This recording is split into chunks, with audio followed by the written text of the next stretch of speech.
Now Micah Miller trying to spring a pass ahead. Nobody in front of Jack Paling. Moves on with a blast and scores! Jack Paling We aren't giving up on chances, and we just got to bottom line execute. waits, passes in front. Great save, Paluzzi, as she robs a Gopher in front of her. And that was number 8, Kippen Keller, on the grade A opportunity. For me as a coach, that's the kind of D you're always looking for, because they don't grow on trees for sure, and he's done a really good job being a captain of a really young team this year. It was a really cool thing to see for them to really appreciate what I've done on and off the ice. To the far half wall, Jack Paling trying to play it into the corner. Now Paling turns, squares his body to the slot, sends it up high toward Jack. Sean makes its way through, and they score! Right along the blue line, Nick Paling was in front of the net, and St. Cloud State's got a lead here in the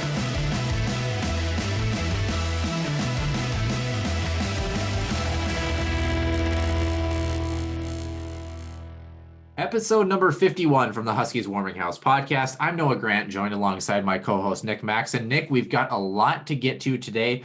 One of the most notable features is that you notice that Ben Holden is not with us today. We are going to touch on why that is and a little bit later in this episode. We have some men's hockey to really dissect from last night, a women's hockey season to talk about, and not a whole lot actually happening around the National Hockey League in our Huskies Illustrated Weekly Roundup, but that is where we are going to start in our CenterIceView News and Notes. CenterIceView News and Notes. CenterIceView provides you with the best coverage of St. Cloud State Huskies hockey, from game notes, recaps, photos, and more. Go to CenterIceView.com.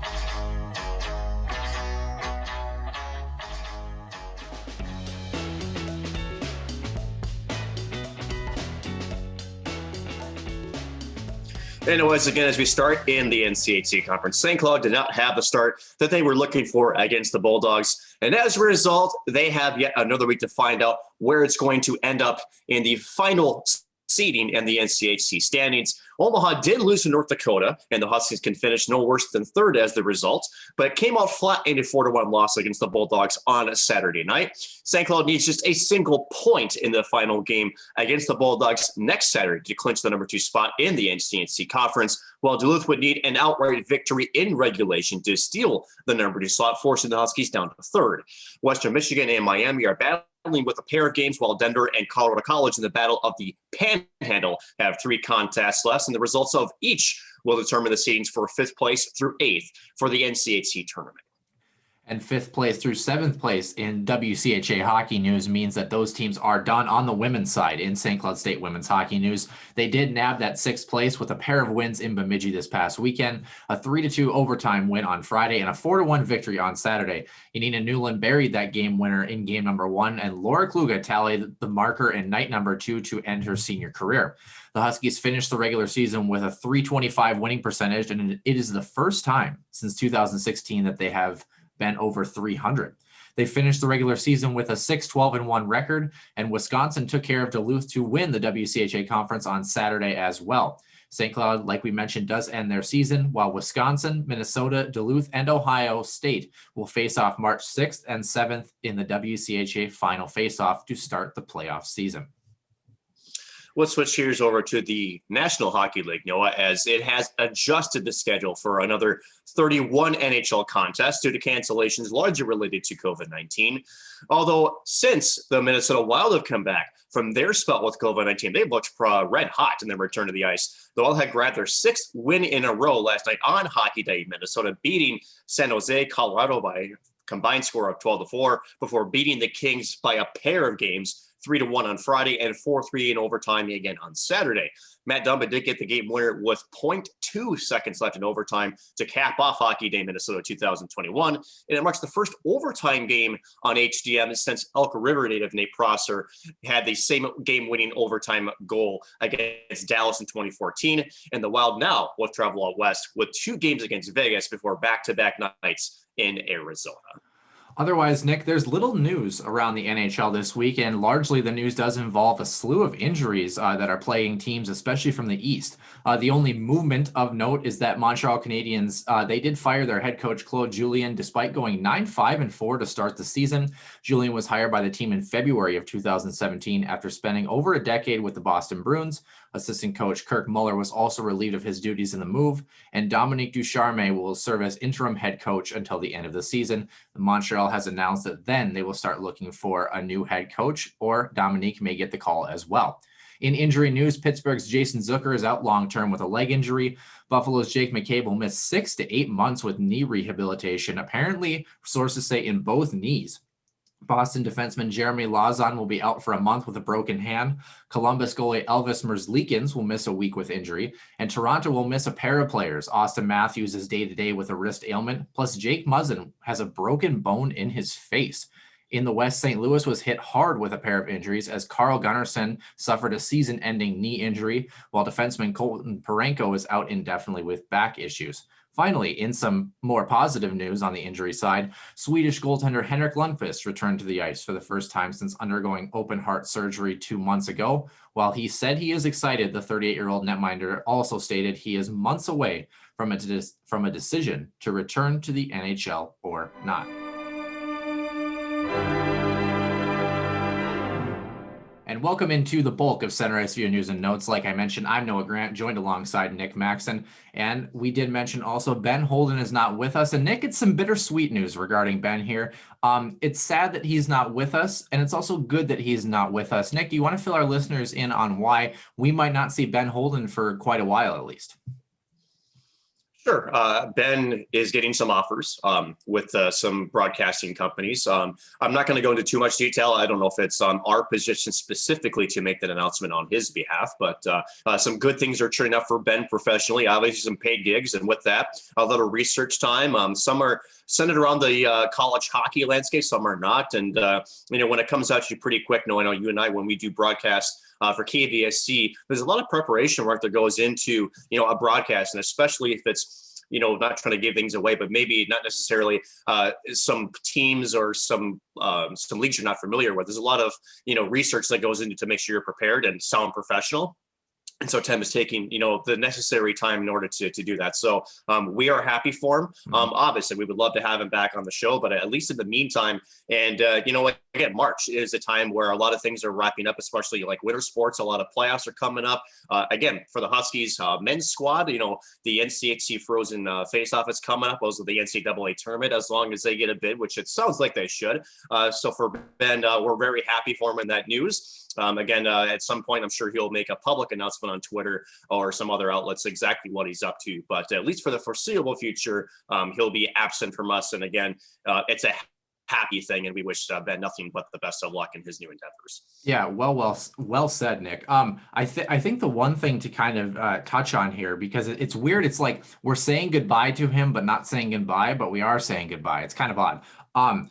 In some senses, it's almost a travesty that he was here for this long. And the reason I say that is because he has the professionalism and the skill set to do this profession very diligently, and probably shouldn't have been, quote unquote, without a gig, if you will, for as long as he was. But we are very gracious for him for taking his time and helping us out. And I think we had a lot of fun on the show. A lot of times, especially off the air, where we had probably even more fun than we did on the show.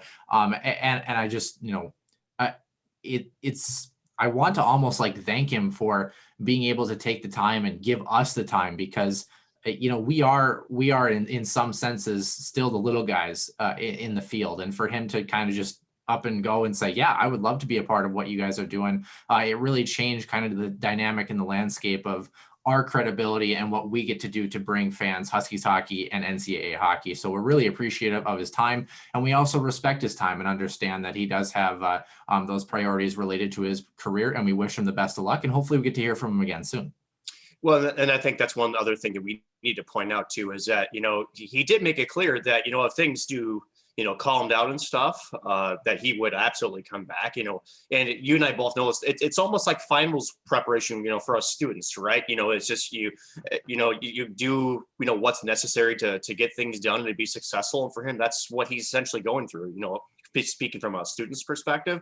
And so 100%, I think what you stated before as, how he doesn't have a full-time gig. For me personally, I don't know how he isn't a full-time broadcaster in the National Hockey League with some team is, to me, just dumbfounding. But, again, just like, players and whatnot go in and out, broadcasters, who knows, after this season, maybe next season, some team gives him a call. I know that he had some talks with some NHL squads before this last season, and certainly it's different times, but I'm hoping for him that he gets an opportunity sometime, and I think he will. It's just like you said, for him to be available for us, 6-7 weeks. We definitely weren't expecting it for that long. And, sure enough, maybe once things, kind of go by the wayside here, March, April, he might make a return. And if he does, great. But as weird as this sounds, no, we almost kind of hope he doesn't, because at the end of it, that means that he's doing some things, he's getting paid to do what he does best. Yeah, and maybe I'll maybe not cut you off as much on the show. And on one final thing too, just to give listeners even more perspective, we kind of found out, I believe, what was it, Thursday night, and Ben found out on that same day too that these new opportunities were coming up. So it wasn't like this was some premeditated thing that Ben just said, okay, I'm leaving you guys, and this is what I feel. I mean, it was a welcome surprise for all of us, but like we mentioned, bittersweet as well. So we do wish Ben the best of luck. Hopefully, Benny, we get to talk to you soon. And it's been nice that we found out on Thursday and had a couple days to digest it, because I do remember that Thursday night. It was a little bit sad to hear about that, because I think that our shows go really well with him. Speaking of things that have gone well, Nick, we are going to touch on the end of the women's hockey season, men's hockey, and the red hot Minnesota Wild as our pretty main topics on this show. Let's start a little bit with women's hockey as they finally wrapped up their regular season in the WCHA, finishing, like you mentioned, 6-12-1 on the season. Nick, here's a fun little trivia for you. Who was the leading scorer for the women's hockey team this year? Oof. Was it Kluga? Laura Kluga was 5th on the team, technically tied for 4th with 6 points. Olivia Savard sits behind her in that 6th spot at 5 points. I'll give you one more chance. So it's either him, Larova, or it's let's go with him, Larova. Himlarova is actually sitting 4th on the list, technically tied for 3rd with freshman Emma Gentry for 7 points on the year. Taylor Lind in 2nd, the sophomore, with 11 points, 4 goals, 7 assists on the season. And rounding out the top scorers for the St. Cloud State women's hockey team, the Finnish junior, Janina Newland, 7 goals, 5 assists for 12 points on the season. So one of the things that I think is really, really awesome about this team, you look at the year placements for the top 6 scorers for the Huskies. You have a junior, a sophomore, a freshman, a sophomore, a senior, and a sophomore. So over half your field in your top 6 scorers are underclassmen ending this year. I think that is such a good sign for this St. Cloud State women's hockey team, knowing that you're getting production finally that we've been waiting so long and building and trending in that, that upward direction. But on top of that, it's coming from people who are going to be there long-term. They're going to be there for 1 or 2, maybe even 3 more years. Having a freshman who, sits 3rd in scoring, similar to what Klara Himlarova did last year with this team. Credit to Janelle Sergey, Molly Engstrom, and Steve McDonald and the recruiting team that goes behind the scenes to bring these players in, because if you can start to cultivate that culture with this St. Cloud group, as I feel like they are starting to do. I mean, we've walked into, Janelle's office, and look, she's got a whiteboard when you walk into her office, and you can see she's got mapped out players that they're talking to, have committed, potentially might commit all the way through like 2025. I mean, it's insanely impressive to see the amount of work and the amount of forward thinking that it comes to trying to develop players into St. Cloud State Huskies hockey. Speaking of young players and passing on the torch, we do not know if Emma Paluzny will return for her quote unquote super senior year, if you will. But here's a very uplifting stat here for you, Nick. Emma Paluzny, as usual, a .919 save percentage this year. Sonia Hola, the freshman, a .918 save percentage for this group. So we're probably going to touch on some goaltending on the men's side. But Nick, how important is it for this women's hockey team, especially when they do have some times where they are head in their own zone, to know that they have potentially a senior returning goaltender, but also a freshman goaltender that seems like she's very capable of carrying the torch here? I mean, it is important, Noah, but I think, going back to this weekend, one thing that struck me is something we haven't seen really in a while is the Huskies offense finally finding some footing and being consistent, right? They outscored Bemidji this weekend 7-3.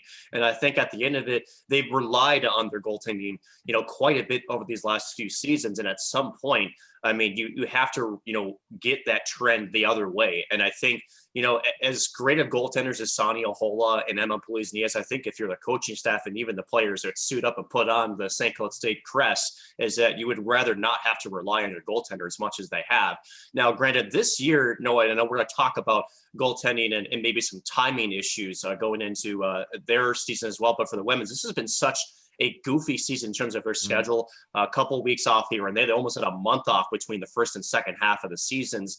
And we'll touch on this as well on the men's side. But if you think about it, goaltending especially is one of those positions where, you want to have consistency, especially playing, and you want to, keep the wheels turning. And when you have so many long breaks like this, it's especially hard for goaltenders to really not only find their footing, but just keep it going, right? So it's a very hard position to try to, almost put to sleep and wake back up again.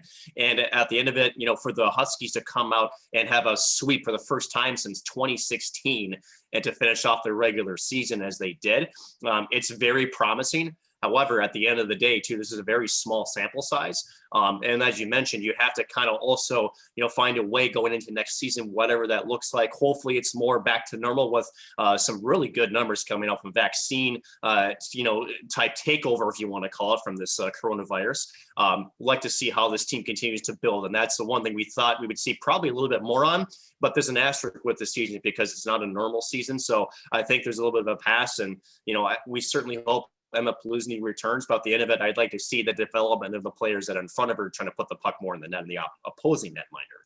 Yeah, and you've got to, as you mentioned with the scheduling conflicts, one of the things to note to end the regular season, a very strong finish for the Huskies, knowing that they've been off for 2 weeks. Actually, they had that bye week, and then they missed that week against Ohio State as well. So it's not easy to come back and kind of get into the rhythm for the last 2 games of the season. If any of the seniors for the St. Cloud State women's hockey team do not come back in uniform, we do wish them the best of luck in their personal and professional and hockey careers if they choose to continue in the route of hockey. It's been a blast watching these players grow and develop. And like you mentioned, Nick, a small sample size. I think St. Cloud finally showed their mettle against your Bemidji States, your Minnesota State Mankato's, these teams that kind of make up, that bottom part of the league. Now this is where you kind of need to start to claw a little bit. Can you knock off a game against Ohio State? Can you knock off a game against Duluth? The Minnesota Golden Gophers, in terms of points percentage, at least finished fourth. They almost were in danger of actually missing the tournament here. So, I mean, you got to realize this WCHA has a lot of flux and a lot of teams that can beat you on any given night. So I think we preach that all year, is that one of the biggest things is that you're seeing that young depth scoring. You're seeing that production start to come. You're seeing goaltenders that can hang you in keep you in hockey games. Now, can we find that consistency factor? Now, can we find that full 60-minute effort? Can we turn it into 120 minutes and a full weekend effort? And can they do it on a consistent basis? And I think Steve McDonald, Janelle and Molly, that's kind of what they've been preaching from day one, is just finding a way that when our game is on, can we keep that rolling no matter the opponent, no matter the time, no matter the day. And I think that's the next step for the St. Cloud State women's hockey team. And I think the production and scoring will follow suit if they can continue with that effort level. But I like the growth that we saw this year, and I'm really excited to see what they bring in 2021-22. Moving over to the men's side, Nick. A little more depressing week to talk about this one. We might as well start with our trivia question because it does involve the St. Cloud State Huskies. The trivia did start as St. Cloud State could nab second place in the NCHC standings with a win tonight against Duluth. Unfortunately, as we know, that did not happen. St. Cloud State men's hockey has finished first 3 times, fifth 2 times, and sixth. They've also finished in second place. They were tied that year only once in the NCHC standings. In what season? What is the only season they finished in second place in the NCHC standings? 2015? 2015-16 is actually correct. In 2015-16, the Huskies tied Denver for second place that year in the NCHC. They went 31-9-1 that year, which is I don't know which is more mind blowing, the fact that they went 31-9, or the fact that they went 31-9 and they were still in second place in the NCHC. North Dakota finishing first that year as well. Our winner was Tinner Heath, moving in 2 wins of first place with his 9th win of the season. We have 6 weeks left in Two Line Fan Trivia, so we'll definitely keep you updated on that. The last day is April 10th for season number 1 of the Two Line Fan Trivia. Nick, men's hockey, 5-1 loss with an empty netter last night. It felt like a 5-1 loss. There's not many nights, I think, I think I go back to the Western Michigan game where they lost, 6-2 in that game in Kalamazoo. I mean, that was a game that got away from them in the third period, but it didn't feel like a 6-2 game. This game, by the end of the first period, the Huskies were in trouble, down 3-0. Goaltending didn't look sharp. The defensive core really did not look sharp. I don't even know if I can say if the forwards look sharp or not, because they just had a tough time getting the puck out of their own zone or getting pucks to them to begin with. There were a couple things I liked. I thought for the first half of the second period, even especially, I know the Huskies scored in that particular time frame. I thought St. Cloud finally started to generate a little bit. But then that goal by Nick Swaney, that 4th goal, was an absolute backbreaker, and that just shows why he hit the century mark as the 54th player all time in Duluth history to hit that mark. St. Cloud, 1 game left in the regular season, Herb Brooks National Hockey Center, 1:07 p.m. next Saturday. Same team, winner take all. The Huskies, at worst, have to push the game to overtime or better in order to secure the 2nd spot in the NCHC. Nick, did this look like a team that should be in the top 4 in the NCHC last night? No, it didn't. I hate to say that, but no. I was very disappointed in the effort, especially the first 20 minutes. Now, I know that, talking off air, Noah, that, there's 2 perspectives here, right? There's the athlete perspective, which is, it's only 20 minutes, right? And there's still 2/3 of the hockey game that are left, right? And for most athletes, that's a correct mentality to have. The problem I have with that is you're having these kinds of starts at the wrong time of the season. If this is game 1, game 2, if this is a couple of weeks in, I'm not so concerned. I do not like the timing of this, especially when you have one and dones essentially the rest of the way out, including the NCHC playoffs and then ideally the NCAA playoffs. That's not the kind of start that you want against teams. And I say that for a couple of reasons. One, let's go back to Air Force and AIC. I hate to bring up old scars, but at the end of the day, St. Cloud is a team when essentially games are one and done, right? And rosters are different. For whatever reason, when you go down like that early, this team has not shown the resiliency late in seasons, especially in playoffs, to be able to claw back. Now, part of that is, again, as teams go throughout the season, Noah, you and I both can attest to this, you get better, and especially better at holding a lead, which means for a team like Duluth, which does have their bread and butter as being the shutdown type team when they do get a lead, their first 20 from a fans as well as a broadcast perspective, that's almost a season killer type start for me. And it's not me trying to be negative. It's also me being, realistic about the situation, which is when you have teams that are so good at shutting down the middle of the ice. You talked about it during your rant there that, St. Cloud for the first 20 just couldn't even cleanly break out. David Reddick to me did not look comfortable on net. We'll do more of a deep dive into him, I think, later on. But, that is not what I wanted to see as the second to last game in their season. And, if anything, and you mentioned this too, is that you hope that it pisses them off enough where they use it as motivation, but you also have to use the energy in the right way. And so next week is going to be a huge opportunity to respond and to prove that they're a much better hockey team than they showed here yesterday. But at the end of it, they're going to have to show it, and they're going to have to show it for the next how many games they have, because again, it's one and dones the rest of the way for this Husky squad. Yeah, you actually led right into the point that I was going to make here. Excuse me. And the biggest thing that I hope, and I look back to the Duluth teams that snuck in at 13th place in the NCAA tournament. You look at some of these teams that have kind of had that up and down and that adversity and almost entered tournament time with kind of that back against the wall. We're a little bit worried about how we're playing in front of our goaltender type mentality. And sometimes that can spark a team. So in some respects, you're absolutely right across the board. First of all, not the effort we're looking for, especially in game number, what is this, game number 20 or something like that in the season? 23. game number 23 of the season, right? We have one more game left in the regular season. Not the time to be having a slip up, and not even a slip up, but just a flat. I would say 50 minutes of that game, the Huskies were flat. I would say probably about 10 minutes of that game, the Huskies really had some mojo going, and that was about it. They also, for a side tangent here, shoot the puck. I know they had 11 shots through 2 periods, and I know that sounds like, well, yeah, they only had 11 shots. I think just in general, when you're down, let's say the Huskies, and we don't want this to happen, but if the Huskies get to the NCAA tournament in the first round and they're in Fargo and they get down 3-0 against, whoever they're playing, number one priority is get pucks to the net, create havoc, create traffic. Like, any puck is a good puck on net, especially against a tight checking team on an NHL sized rink like Duluth. So I think St. Cloud, I know you're looking for the perfect play. I know you're looking for kind of the backdoor tap in. Nothing wrong. And we saw it with the only goal that the Huskies scored, with just turning around and wheeling a puck towards the net and creating traffic in front of the net. I don't think whoever was, I don't even remember who was in net for Duluth last night. I don't think he had to work hard.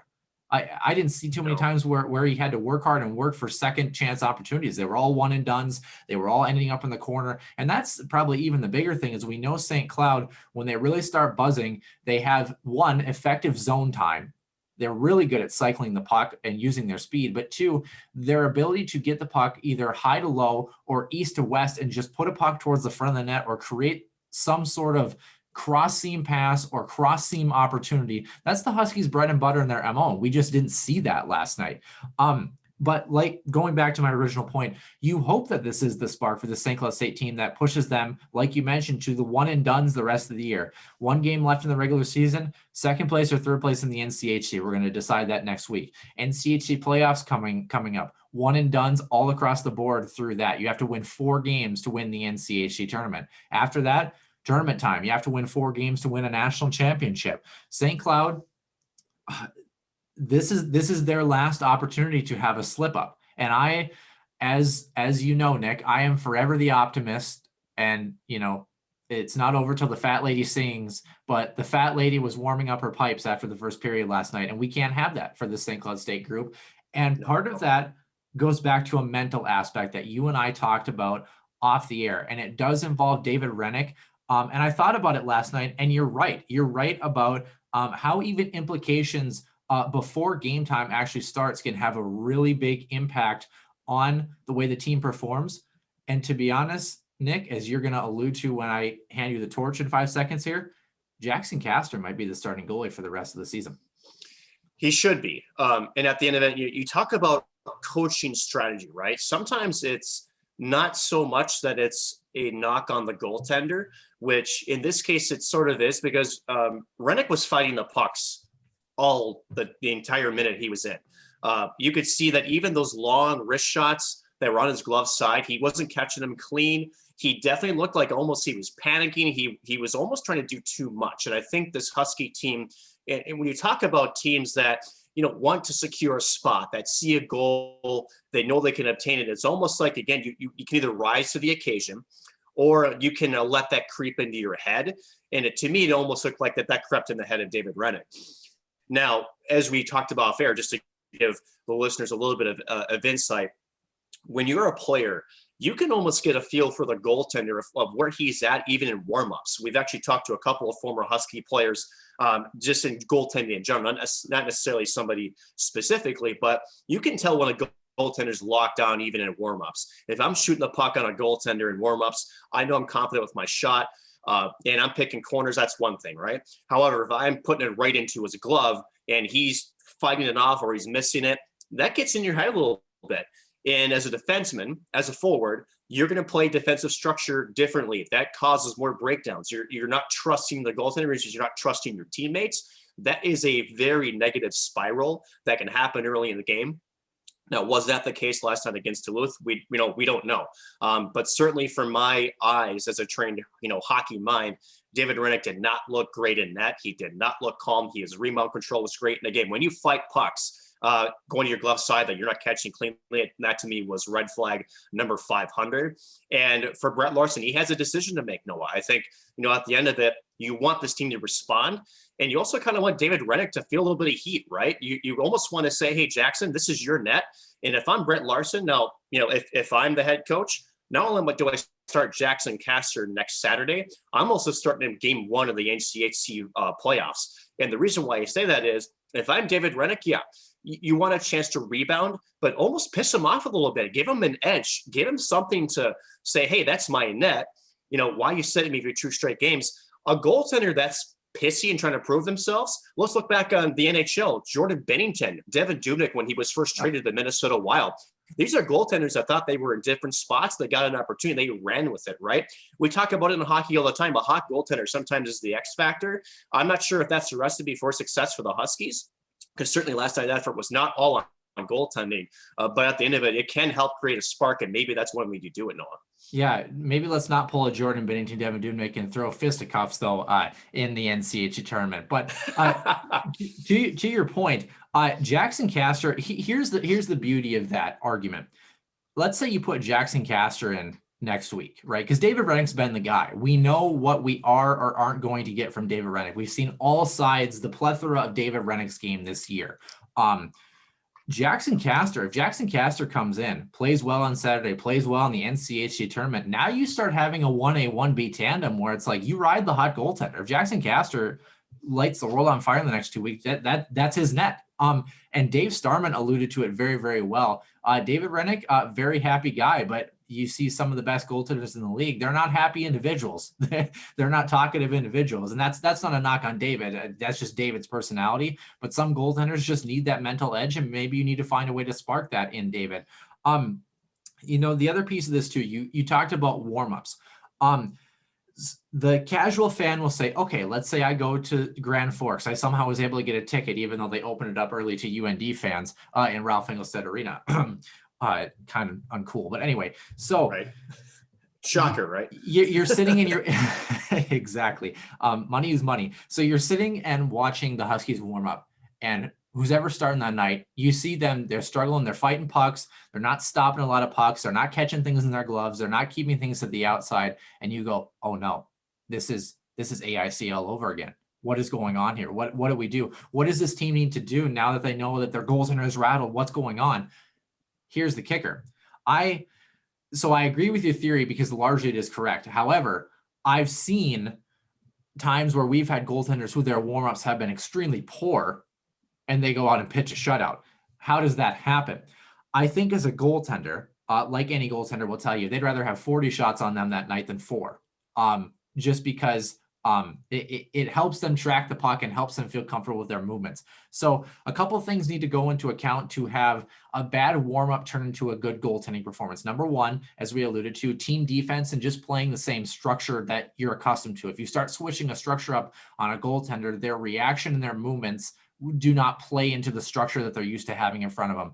And what that means is keeping pucks to the outside and letting the first couple shots against the goaltender be non-threatening, if you will. Pucks from the point, things that they can track. Maybe they track a puck, from the point that you're able to spread the traffic away and they can see it cleanly, catch it in their glove, just kind of get mentally reset. Number two, and this one is one that you don't want to do, but I always thought that if you had a goaltender who was having a shaky warm-up or didn't look well in the first 5 minutes of the game, then somebody comes down on a 2-on-1 and he makes an unreal glove save, right? Or an unreal desperation stop. I feel like that's a momentum changer for me at that particular point. I've seen goaltenders where that's where the switch flips. And with David Rennick, this is the knock on him right now, is when his starts are poor, he does not give the Huskies that one save that they're looking for. Imagine the game last night, the third goal that was scored. Shot comes in from the point, Rennick blockers it away, the rebound goes to the half wall, pass to the slot, boom, one-timer in the back of the net. What if he makes a glove save there? Reaches across, desperation save, makes a stop there, potentially can change the complexion of the entire game, because now the Huskies are saying, okay, we're playing with house money. We're only down 2-0. Let's go to work. Let's start generating a little bit. We did not get that from David Rennick last night. And as you alluded to, Nick, is it fair to say that we really haven't seen a whole lot of that from David Rennick this year? I think it is fair, honestly. At the end of it, successful teams, as you mentioned, when you're on the ice, you and I've been there, especially in your own zone, you know when you're out of structure. You know when you're kind of chasing the game a little bit. It's not that you try to do that, but you can feel it, right? And your goaltender, especially, is one of those key positions that, as you mentioned, can flip the script on a game. You mentioned a 2-on-1 against. Yeah, you definitely don't want that situation one, but if he does, is that kind of the ignition spark? Sure. The other thing too is, let's talk about Andy Murray and also even Scott Sandlin. Sometimes you can take a timeout 5 minutes into a hockey game and just tongue lash your bench. And I think almost sometimes, and I know as a coach, you want to save your timeout for sometimes the end of the game if you need it.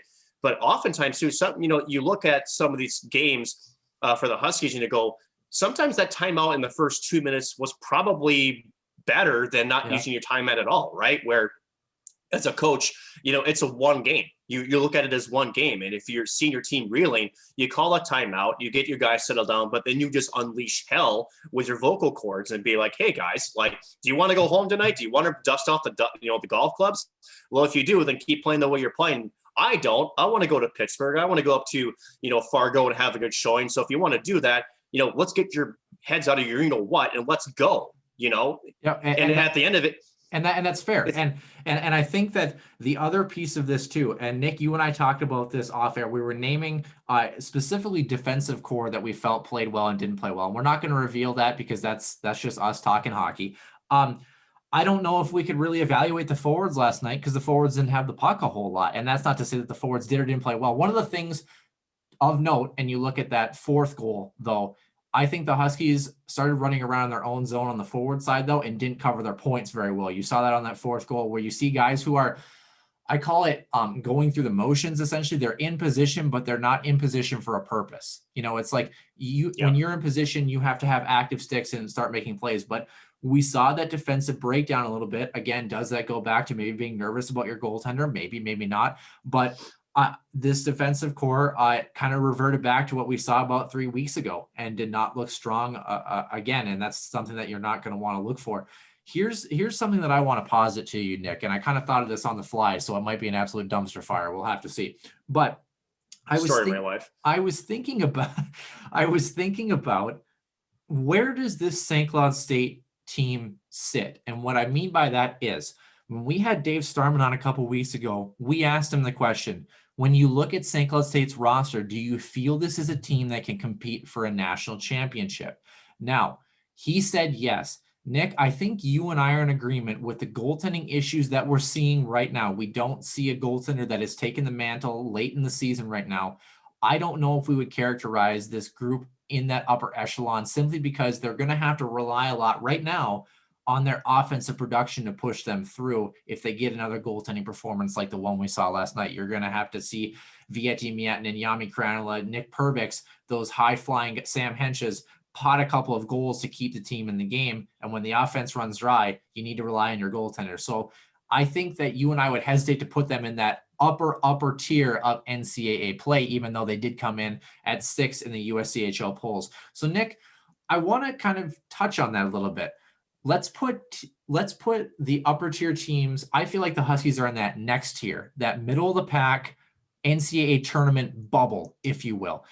High flying teams, Minnesota, Wisconsin, Michigan. I think all three Big Ten teams are upper echelon hockey teams. Agree or disagree? Like tier one. Michigan, yes. Minnesota and Wisconsin, not necessarily.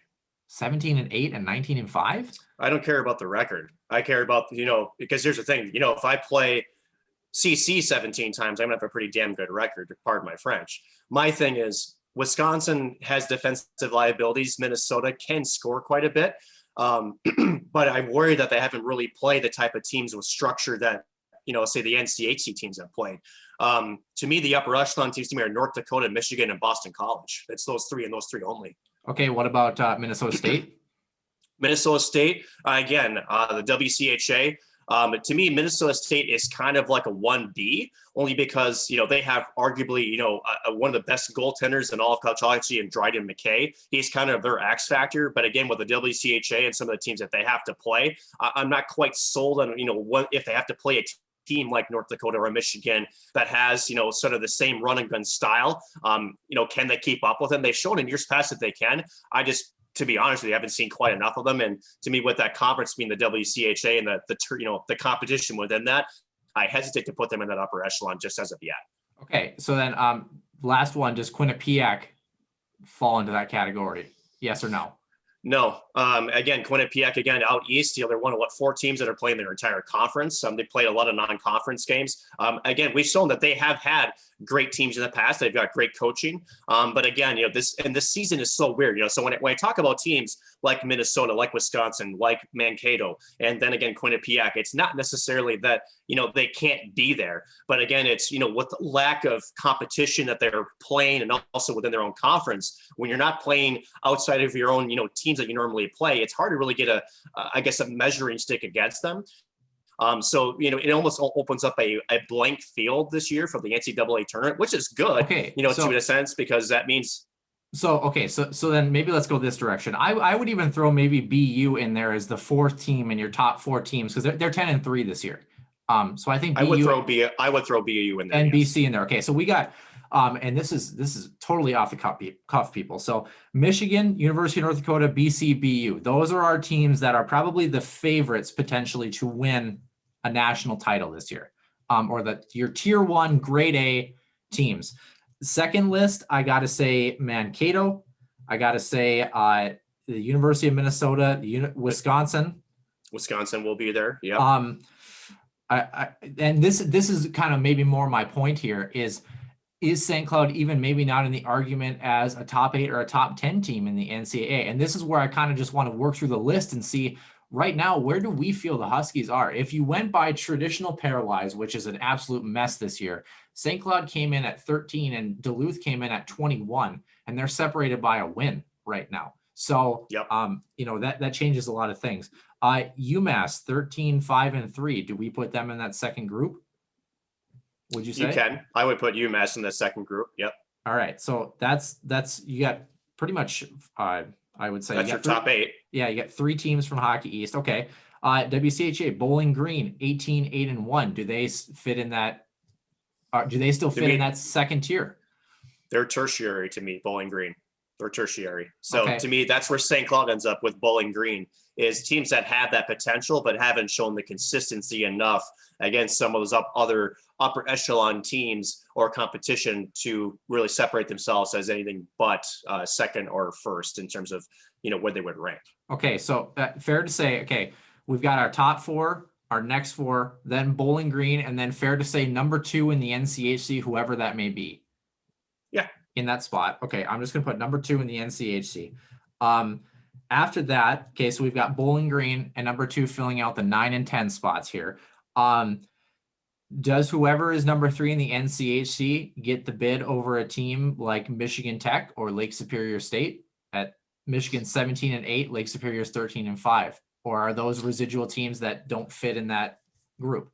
The other teams we have, and this is here, part of the other teams we have here: AIC and Atlantic Hockey, Quinnipiac in the ECAC, and then pretty much after that you're done. So it's, do you feel that the number 3 spot in the NCHC is better or worse than Lake Superior, Michigan Tech, AIC probably, and Quinnipiac?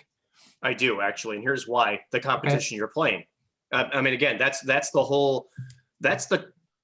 for folks listening, this is the conversations that are going to be had to pick the NCAA tournament field. Is, yeah, you have records, but to me, records are not, to me, the number one thing. Yeah, they mean something, don't get me wrong, but you also have to talk about, well, what, in your mentality, what's your mental pairwise, right? If you're a scout, Duluth's got to play St. Cloud, they got to play North Dakota, they got to play Denver, they got to play Omaha, which is really good. Western Michigan's a team that, despite their record, you could easily argue the second half of this, they may be one of the best teams in college hockey, the way that they've come back from their time in the pod and having to go down their number one goaltender, so there's so much subjectivity that's going to have to go into these decisions. And not to make this about, I think we want to get away from Noah trying to fill out a 16 team tournament bracket here. I just did it actually. Right. I know. Right. But to kind of get to where you were going with this, to kind of wrap it up. And that is, this conversation is going to be tough. Now, mind you, Brett Larson is part of this advisory committee that's going to be,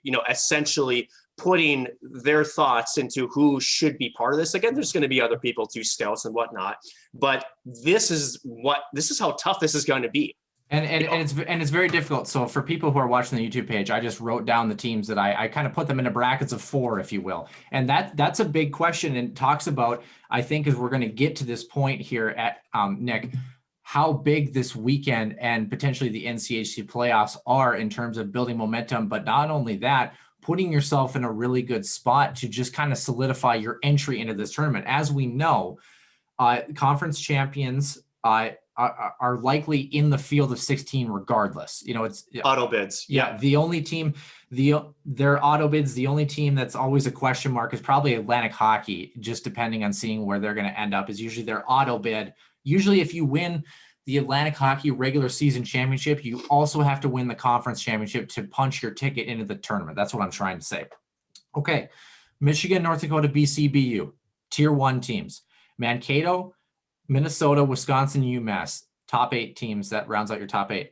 So right now, Nick and I, our opinion here, we've come to a consensus that Bowling Green, the 2 and 3 slots in the NCHC, and probably Quinnipiac round out your top 12 teams, which that's like Quinnipiac is very loosely a bubble team. They are probably the last bubble team potentially in the tournament field if each tournament goes haywire. And the reason I say that, Western Michigan could come in and steal the NCHC tournament. Don't count that out.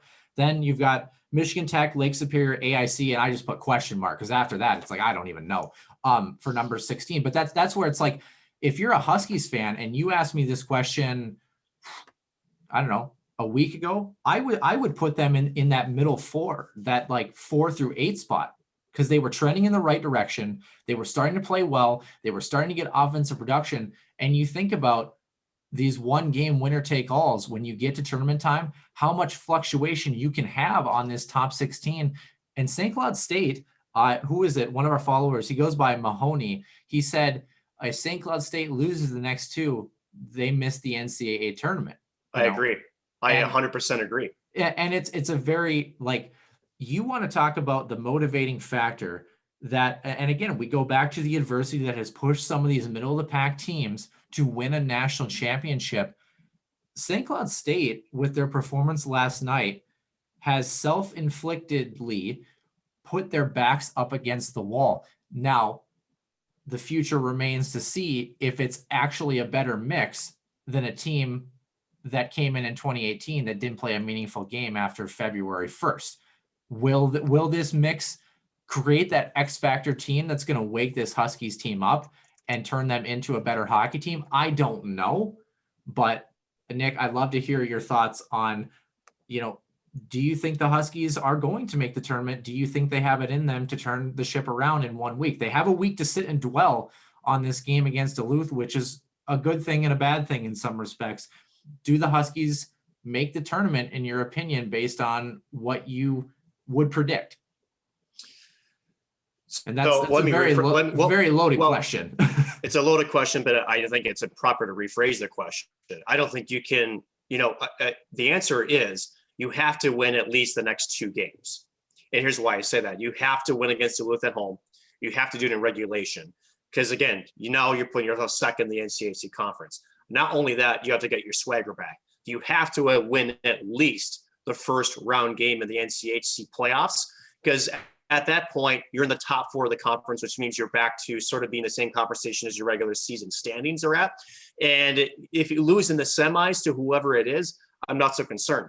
But you got to win at least the next 2 games. If you lose, now you talk about a nightmare scenario for the Huskies. Let's say you lose the next 2 and Western Michigan goes all the way and upsets North Dakota in the conference championship, not to put Nodak on the championship game already. but that would, I think, push the Huskies out of the NCAA tournament field, right?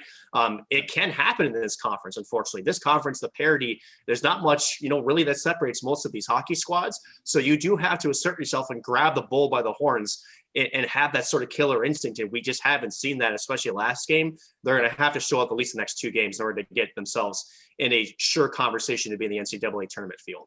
And you and I talked about that. If the season ended today, I think the Huskies are safe. But the question mark is, do you want to put yourself on the bubble or not? Their play next week and the week after is going to dictate whether or not they want to be on the bubble or they want to be safely inside the bubble. So hopefully the Huskies can turn it around. They have the ability. They have the capability, this team does, to be a better hockey team than they were last night. My hope, and me, the ever-loving optimist, is hoping that this St. Cloud State team, that was a bump in the road, that was a one and done, and hopefully they can get back to form next weekend. But we'll have to see. Like we mentioned, Herbrooks National Hockey Center, Saturday, 1:07 p.m. Central Time is puck drop. Nice that it's on home ice and nice that it's a bigger ice sheet. Maybe some factors that potentially could help the Huskies. Moving on to a team that needs no help in terms of league play right now, and that is the Minnesota Wild. Kirill the Thrill, Kirill Kaprizov playing well, Jordan Greenway, Joel Eriksson Ek, sorry. Got to remember that pronunciation there. The Wild have been trending upwards in the right direction, winners of 6 straight, so they'll probably lose the next game after we air this show. Nick, what have you liked from this Minnesota Wild team that, similar to the Huskies, fans are very quick to write off when things are not going well, but right now they're looking like a good hockey team? I think what I like about this team, and this is, we can talk about obvious stuff, but this team's depth, honestly, especially up front, has been a surprise to say the least, maybe. Let's talk about Joel Eriksson Ek, the team leader in 8 goals. I mean, the offense is finally starting to kick with him. Matt Zuccarello has been sort of the spark of this hockey squad since coming back from injury. But let's go down the lineup. Victor Rask, 5 goals, 4 assists, 9 points. He's almost having a renaissance of his career right now. Ryan Hartman, Marcus Foligno, Nick Bukestad, Bonino. I mean, even the bottom 6 guys, I mean, this team looks fast. They look structured. They're creating offense. And, I want to touch on Kirill the Thrill, Dalada Bill Kirill right now, just only because, yes, we know about his offense and how good he's been. But I want to talk about his defensive play. Has been absolutely fantastic, especially in the neutral zone. How many times has he anticipated a cross-ice pass out of the defensive zone for his opponent and either picked it off or at least forced the play to have to turn back? This kid is a 200-foot player. A lot, I guess, earlier in his transition from the KHL than I would have anticipated. This kid is the real deal. We see it every game. He's almost the only reason why you want to watch the Wild. You want to see what he can do. Not to take anything away. He's just that good. Players, but he's just that good. We just haven't had somebody with that much offensive skill and pizzazz to his game since Marian Gaborik. It's been 12, 13 years since we've had a player with that kind of skill set to watch. So it's actually been a joy to watch. And this team right now is clicking in all cylinders. Coming back from COVID, the team is decimated, but every team is going to probably have to go through that at some point. At the end of it, LA came into this last 2-game series as a hot team themselves, and they took care of them almost with ease. Last night's game kind of got away from a little bit. Wild had a lead to let it slip away, but then recovered in overtime.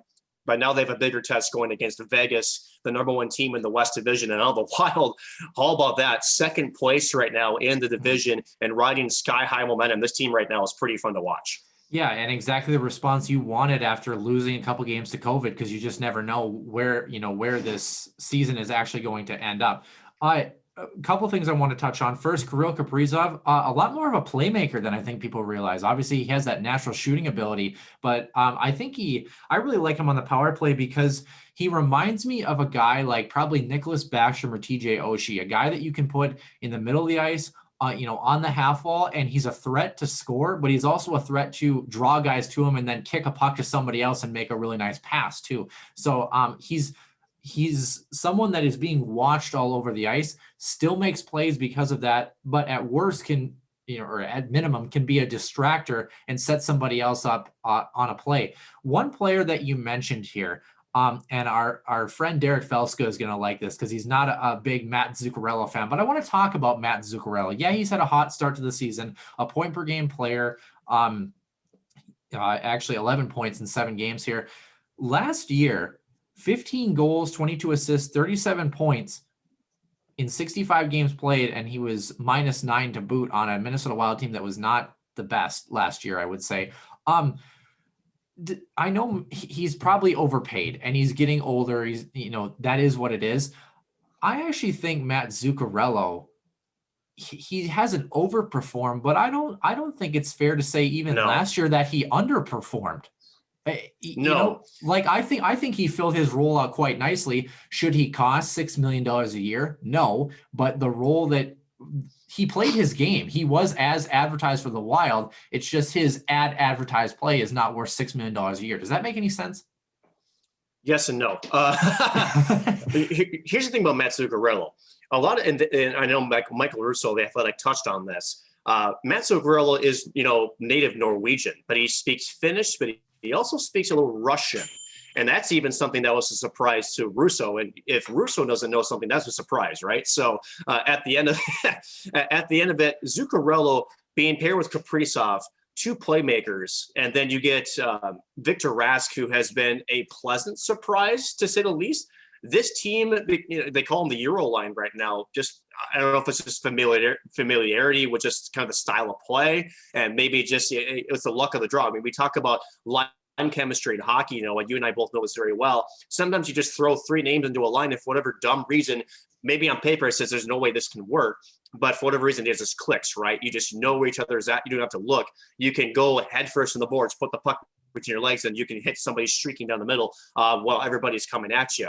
Back to Kaprizov. He's a playmaker because of his skating. I mean, we talk about the around the world kind of lap he had against LA in game one, where he was on his inside edges for, it looks like he skated 17 miles in that shift. But that's the kind of skating that can draw, and get defenseman puck watching. Again, he's just a guy that he does everything at such a high rate of speed that it's easy to get puck watching. And with his IQ and his brain, it works as fast as his hands. I mean, that is, what makes him such a dangerous player. He sees the seams, he sees the passing lanes, he anticipates those. There was a play last night where he didn't, telegraph this at all, but looked like he was going to do a wraparound, then tucked it behind him. Unfortunately for Zuccarello, it just, it was in pretty tight to the goal crease, couldn't find the open net, but he had Cal Peterson completely going to the other side of the post. So Zuccarello had a 4x6 wide open that he missed. But nobody on the LA Kings defense knew that he was going there. And I think that's important. This team's makeup, I mean, don't get me wrong. Bill Guerin bringing in Bonito, bringing in Nick Bukestad, I think he deserves some credit here. But my goodness, Kaprizov, and then how about Kevin Fiala too? I mean, yeah, 6, 3, and 9, but how good is it to say that you don't have to rely on one player to generate your offense? Who would have thought, how many games into the season, 18 games, that Joel Eriksson Ek was going to be your leading goal scorer? That's a very, very nice surprise. And this team, if they keep surprising, it could be maybe the surprise of the year in the entire National Hockey League. Yeah, the young guys are stepping up, and it's obviously very exciting to see. There's two guys that I want to talk about here, and then I think I'm out of topics, but I know I've said that before and been burned by that. Two guys I want to talk about, and the reason I want to talk about them both is because we do have the Seattle expansion draft coming up. Nick, in my personal opinion, I think Jonas Brodin stays regardless because his 200-foot game is phenomenal, but I think his offensive game has jumped another step. He seems like a player that's more willing to jump up in the rush and jump up in plays and kind of be that defenseman who jumps on the, on the flat cross seam drop passes and, willing to be a little bit more offensive. And he's been rewarded not only with points, but I think when you turn a defensive defenseman into an offensive threat as well, I think you just open up so many more options, similar to Kaprizov. When you start to open up both sides of the game, it just makes you more of a threat. Jared Spurgeon is a prime example of someone who plays both sides very, very well. The other person on this list is Matt Dumba. Has Matt Dumba made a case for the Minnesota Wild to hang on to him during the Seattle expansion draft? I think, I don't know if he's there yet, but I think that his case is growing stronger and stronger every week. I'm not as sold as you are. And here's why I say that. He's doing better. 4-4 for 8 points. He's a +3. But if you watch his game and you watch some of the small things, right, with defensemen, it's about the small things, right? There are plenty of times where I feel like physically, and it surprises me because when he was a defenseman in the WHL, he was a guy that loved to lay the boom, especially, pressuring on the defensive blue line. To me, there's been some times where he's looked like not as quite physically engaged coming through with somebody attacking him. And unfortunately, because he has been over aggressive at times. And I know that, it's hard to kind of break some molds, but for me, Dumba, he looks better. Has he made the case to stay? I don't know, because it's not necessarily because of what he's done or hasn't done, but how do you take away, like you mentioned, how do you take away Jonas Brodin? He's not going anywhere. Carson Soucy looks very, very solid as kind of like, the stay-at-home defenseman. Jared Spurgeon's the captain. Ryan Suter, there's no way he's waiving on no movement clause. At the end of it, it may be just a numbers game with Matt Dumba that ends up maybe being exposed to the expansion draft. And it's tough to say, because the Wild are in a position where you have too much of a good thing. This roster is humming along, and it's one of those deals where, unfortunately, with an expansion draft coming, you're probably going to lose a good player, and Matt Dumba could be that guy that you lose because of just you have too many guys you want to hold on to, and you only have so many spots that you can. Yeah, I mean, I've liked his play mostly because I think he's been shooting a lot more, and that is the strength of Matt Dumba's game. Is we know there are some. I don't want to even say defensive liabilities, because the knock, especially when he came in early into his career, was that he was defensively liable, or however you want to say it. But his actually underlying defensive numbers are not bad. They're not, they're not like astronomical. He's not Jonas Brodin where he's, denying chances left and right, but he's not, this negative performance player defensively where he's going to severely cost your team. And I think that that when you pair him with a guy like Jonas Brodin, that he's going to kind of run a little more rampant offensively, because that is his game. I say kudos to him, probably, if anything, making the decision a little bit harder. And I think he's been a really good contributor. And how about that move last night? Forehand, backhand, whatever, shelf. I mean, it was gorgeous. And he bit, Cal Peterson bit hard on that. And at the end of it, I would say when LA watches that film, and when you watch three players go to that far side boards, oh man, I mean, you're talking about a comedy of errors of defensive breakdown. And how about Matt Dumba to anticipate, jumping in and creating that, up high cycle, and noticing, hey, there's some open ice in front of me, to make himself available for a pass. That's that offensive type IQ that he has that can make him very dangerous from the blue line. And like you mentioned, if he is going to be picked by Seattle, that's going to be, he's a guy that you make with two moves, right? Where you want to also make sure you have another good skating two-way defenseman to pair with him. So that way, he can go and do his offensive, I guess his game is there free for him to do, but also not cost you defensively. And so it's going to be tough. The Minnesota Wild have some tough decisions coming up for us this postseason for sure. And you look at the way that play started too. It all started with Matt Dumba carrying the puck into the zone through 2.5 guys and starting that offensive rush and never quitting on that play. Final question about the Minnesota Wild for you, Nick. Cam Talbot, when he's healthy, Cam Talbot or Kaapo Kähkönen? I think you got to go with Cam Talbot. And here's why. Kaapo Kähkönen is good, don't get me wrong, but he's not great yet. There's some things positionally that he needs to refine that I can see. Sometimes I feel like he almost overplays the pucks a little bit, but he's a young goaltender, right? I mean, he was the AHL goaltender of the year last year, but that doesn't mean you come in and you're all of a sudden Carey Price in the National Hockey League. It's a different level of play. Who is really struggling right now, by the way. He's very, very much struggling. But I don't necessarily think it's all on Carey Price either in Montreal either. On the side note for Kaapo Kähkönen, I think it's good that he gets reps. It gives Minnesota, again, like we talked about St. Cloud, that 1A, 1B punch. But for Cam Talbot, you are paying him the money, $3.5 million a year. He is your number one goaltender. But how nice is it for the Wild, where if you even want to go back to the days of Manny Fernandez and Dwayne Rollison, where you can almost, do a one goaltender every other night and just kind of rotate them in and almost have two starting goaltenders. I mean, let's go back to, let's open up another scar. We do that a lot here on the show. Yes, we do. 2014, when Nick Backstrom goes down, and then all of a sudden it's Ilya Bryzgalov that's in the net. And unfortunately, because of a stupid stanchion in Game 6 that goes right to the stick of Patrick Kane. I mean, that doesn't happen. I still feel like the Wild, that they would have pushed it to Game 7. Not saying they would have won it, but that team, to me, the 2014 squad, and I think. And look at the makeup of that team. If you took all the Minnesota Wild teams that have been playoff bound, similar to the Huskies, they were not the team that you would have labeled as almost making a conference final, but they found a way to be that X factor, and with poor goaltending. You know what? And you know what? Who was my favorite player on that entire roster was Cody McCormick. Honestly, Yep. he was to me was the X factor. In this year's squad, it's Marcus Foligno. He has that. Cody McCormick. He's a smart forechecker. He finishes plays. He A can lot more also skilled.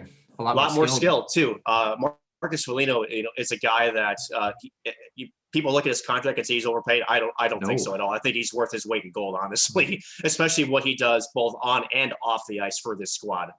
Where's Danny Heatley when you need him though? Yeah, Danny Heatley's changing in the back check. That's where he is. At the end of it, though, I mean, it was Danny Heatley that actually did a sauce pass to Spring Brodziak and Nito Niederreiter on that 2-1 against Colorado. So, Danny Heatley, love him or hate him, he did actually turn it on. Remember, he was a healthy scratch a couple of games. He scored that night too. He scored the second goal. Remember, he spun around and hit that puck around the defenseman. It's a nice play. He did. It was. So. Yeah, at the end of it, this to cap off my point, I like the Wild's play. Are they going to go on a 10-0 run? Probably not. But now you're going to face almost your measuring stick here. I think the Wild have elevated where they are at in terms of the echelons of the National Hockey League. But now you're going to go up a really tough test against the Vegas Golden Knights, a team that historically they've played very, very well. But that was under Gerard Gallant in a different little style of play. Now they got Pete DeBoer. Pete DeBoer is a guy that he seems to get the best of his players, especially defensively. So will be a very good matchup, I think, for these two squads going into the next couple of games. I definitely agree. I believe the Minnesota Wild were the last team to lose to Vegas in the regular season in Vegas. So they have played Vegas very, very well. Correct me if I'm wrong in that stat, people who know hockey. Nick, do we have anything else to add or to talk about on the show today? Anything that we're missing? Besides the fact that I think your hair looks great. I mean, it looks horrible, actually. I think you look great. Other than that, we do have a couple of guests coming on the show. We are scheduled for 2 weeks out, which is kind of nice to say. We do have Katie Emmer joining us once again. This time she'll actually be on video. She was the last guest without video back in episode number 21. She'll join us for episode number 51, talking a little bit about Hockey Day Minnesota and kind of what's going on in her world. Excited to catch up with her. And then the week after, at the end of the men's regular season, we are going to catch up with Captain Spencer Meyer and talk a little bit of Huskies hockey. Hopefully it's a good discussion, as the Huskies the men's team is the only St. Cloud State hockey team back in action from here on out in the 2020-2021 season. Coming up on Saturday, 1:07 p.m., the Herbrooks National Hockey Center against the Duluth Bulldogs, second place in the NCHC on the line. Like we mentioned, the Minnesota Wild have a pair of games against Vegas and then a pair of games against Arizona this week. Tune in for everything Huskies hockey, and we'll have what do we call them? We have recaps, previews. That's what they're called. We're going to have them both. We didn't have one last night. We had some technical difficulties, but we'll be sure to be on top of that. As always, drop us a line. Let us know what you think. Find us at HuskiesWarmingHousePodcast.com, and we'll see you for the Healthy Scratch interview segment with Katie Emmer in episode number 51. Have a good week, everyone.